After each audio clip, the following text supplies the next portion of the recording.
Tonight at 9, Senior Center shooting. A man shot dead by police in Northern Virginia. The suspect reportedly stabbing a family member there. We've got the latest. Without a home, over 24 people displaced after a fire tore through an apartment building. We'll tell you just how widespread that damage was as the Red Cross steps in. And it's still a bit breezy outside as the camera is shaking on our rooftop, but as far as the rain is concerned and the storms, they're long gone. We'll talk about Sunday's forecast coming up. And laid to rest, Pope Francis' funeral drawing massive crowds to Vatican City to pay their respects today.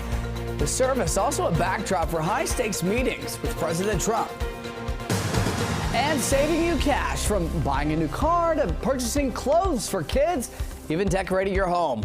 We found several ways to stretch your dollar. You're watching the station covering all of the DMV. This is DC News Now. Good Saturday evening. Thank you for joining us for DC News Now at 9 o'clock. I'm Ben Dennis. New tonight, a man suffered serious injuries to his face after 2 dogs reportedly attacked him. Police in Prince George's County say they rushed to Walters Lane in District Heights. That's near Pennsylvania Avenue just after 10:30. They say one of those dogs rushed toward an officer who fired their gun, killing the dog. That man sent to the hospital with very serious injuries. We're told another officer was driving toward the scene when their cruiser was hit by another vehicle at the intersection nearby. That officer was hurt and has since been released from the hospital. Our top story this evening begins with concerning developments in Northern Virginia. We begin in Prince William County. Police say a man was shot dead by officers inside a senior living facility after he reportedly attacked an elderly relative this morning. 2 police officers are on leave tonight after the ordeal in Woodbridge. Our Dave Laval reports. Prince William County investigators say it appears the officers had no choice but to fire their guns after the suspect approached them with a knife. Something completely out of the ordinary happened, yeah. Christopher reacts to Saturday morning shocking news at the Westminster at Lake Ridge Senior Living Home. A 26-year-old man dead, a 91-year-old woman badly wounded. I saw police making the turn over and over and over, lights flashing, police trucks. Police say 2 officers shot and killed the man after he attacked his relative. The woman is recovering after she was flown to the hospital. Investigators say the suspect survived an earlier shooting by the officers after he approached them with a knife and refused orders to drop the weapon. They responded to the home as the suspect is said to have suffered some sort of crisis, but did not elaborate. The officers did not suffer any injuries. This quiet little neighborhood on the end of a drive right above the river where everything's watershed area down there and there's no houses or anything. It's really weird. The Regional Critical Incident Response Team is overseeing the investigation and will determine if the officers acted appropriately. The 2 officers have been placed on administrative leave pending the results of the investigation. In Woodbridge, Virginia, Dave Laval, DC News Now. All right, thanks today for covering the developing story. Time is 9:03. Over to meteorologist Scott Sumner. Scott, good to see you again this Saturday evening. A little breezy out there. Oh, yeah. You can see behind me here. The camera, our rooftop camera is shaking a bit. It's currently 61 degrees. We have clear skies. Front is moving through, and out ahead of it, we had some storms and some rain in spots, but those have since ended. Now, it'll be primarily a temperature forecast the rest of the weekend here. So we'll dip down into the middle 40s here in D.C. and in some of the outlying areas, lower 40s, and in the mountains into the 30s. And then we'll climb right back up to around 70 degrees during the course of your afternoon, mid to late afternoon. Okay, this is the front I'm talking about. That sliced through just a little while ago and continues to slice through southern Maryland this evening. High pressure is going to rule the roost. It's going to build in for your Sunday, and Sunday is going to be a sunny day from start to finish. And now with the sun setting nearly at 8 o'clock, it's going to be a beautiful sunset and a beautiful sunrise, both cases there. Our breakfast forecast, as we note here, 6, 7 o'clock in the morning, temperatures into the middle 40s. By 9 o'clock, we're into the lower 50s under clear skies. And the weather headlines, well, those thunderstorms have now exited this early evening. Drier, cooler, and a sunnier Sunday. I really need to watch that alliteration. Quiet start to the work week, and best chance for rain will late this work week. We'll talk about it, show it to you if you haven't seen my 7-day forecast. Ben? All right, we've seen just a bit, Scott. Tonight, a man is fighting for his life after a shooting in Fairfax County. Another man is in custody. This all happened this morning around 9 on Woodland Lane, just north of Mount Vernon. Now, police believe the suspect shot the victim during a dispute, they say, but it's unclear if they knew each other. Still no word on who the suspect is. Meantime, 25 people nearby, they're without a home after a fire tore through an Alexandria apartment building. It erupted at Sheffield Court just off of Sanger Avenue near 395. Firefighters say they found heavy flames coming from a top floor apartment and spread quickly to the attic. Part of Sanger Avenue was closed for a time. Still no word how that fire broke out. The Red Cross is helping those 25 people from 10 apartments who are without a home. Got a live look right now at Vatican City. Hundreds of thousands of people gathered there at St. Peter's Square today for the funeral of Pope Francis. Dina Bear with our sister station was there as mourners said goodbye for the last time. A humble man, a well-loved pope, and a simple service here at St. Peter's Square. In this week of mourning, public viewing, and a funeral, the focus was on Pope Francis. Now, the shift is toward the election of a new pope. In a 2-hour ceremony, a mix of Italian, Latin, and English, Papa Francesco. The formal mass was peppered with the simplicities of Pope Francis, including a gospel that spoke of feeding the sheep, much like he wanted people to feed the poor. You don't have to be rich and wealthy and have always the nicest stuff.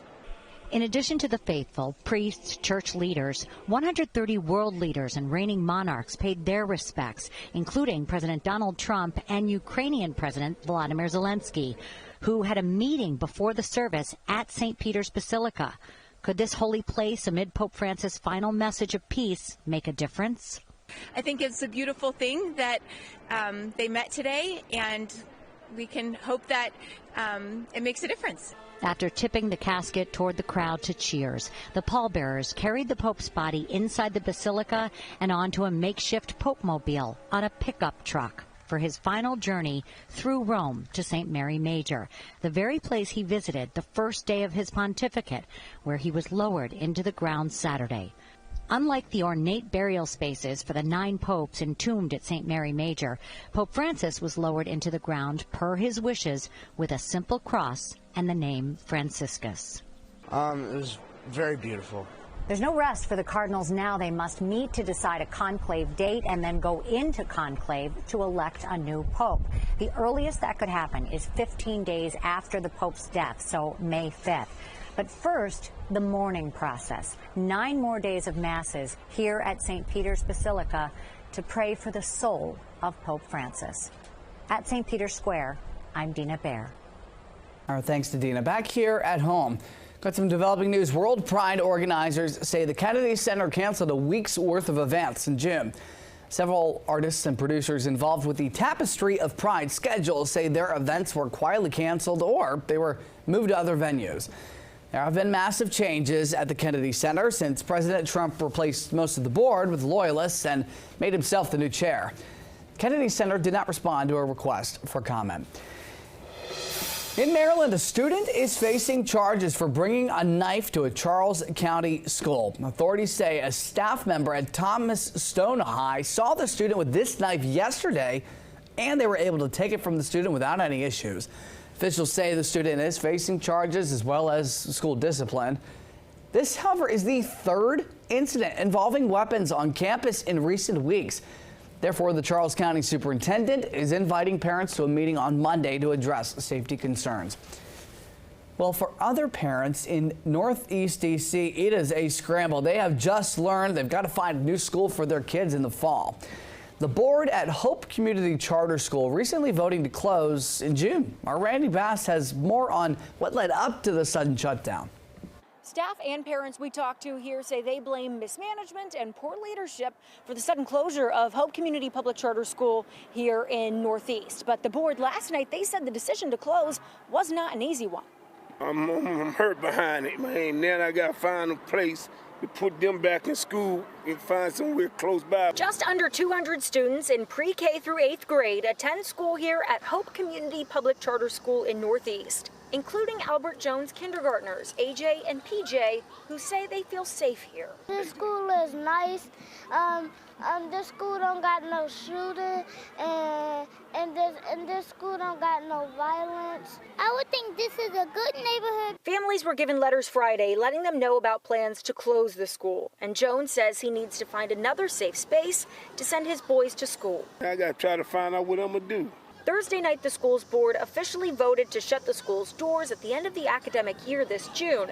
It has not been easy by any means. The gravity of the decisions before us and the impact they carry for students, families, and our staff is something we have not taken lightly. Board Chair Carrie Smith cited a number of reasons for the closure during Thursday night's meeting, including a poor outlook on enrollment and future test scores, with the school not likely to meet academic benchmarks needed in order to stay open. Students we talked to say they had a good learning experience inside the school's blue and green walls. I was surprised because this school had been here for so many years, and it was a nice school. Everybody grew up and go to college because of this school. In that letter sent home to families today, they were urged to prepare for an enrollment fair here at the school next week to help families find new schools for their students for next year.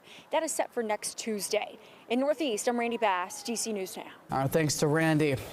Looking ahead, you can expect some road closures starting early tomorrow morning in Alexandria. That's because the PNC Half Marathon is happening. Those closures start at 2 a.m., including the 200 to 400 blocks of King Street in Old Town and 100 blocks of South and North Royal Streets. Streets will close by 6 a.m. and stay closed until the end of the race around noon. The course begins at Market Square at 7 and extends all throughout Old Town. We got more on those road closures where? DCNewsNow.com. All right, time is 9:12. I got a heads up for families in Maryland. First responders in Montgomery County and Metro will run emergency drills tomorrow. Officials say they're having a full-scale real-life emergency simulation at the Grosvenor Station. So they say you may notice first responders rushing there, but it's just an exercise. The station is partially closed this weekend for work on the Red Line. Free shuttle service will replace those trains. Coming up, plenty ahead, stretching your dollar if you're in the market to buy a car. We've got some expert tips after the break. Plus, an update on civil rights artifacts reportedly being taken out of the African American History Museum. The Smithsonian now responding. We'll explain. Live look at the Kennedy Center as, yes, the breeze is billowing through the D.C. night sky. We'll be right back. Much more ahead.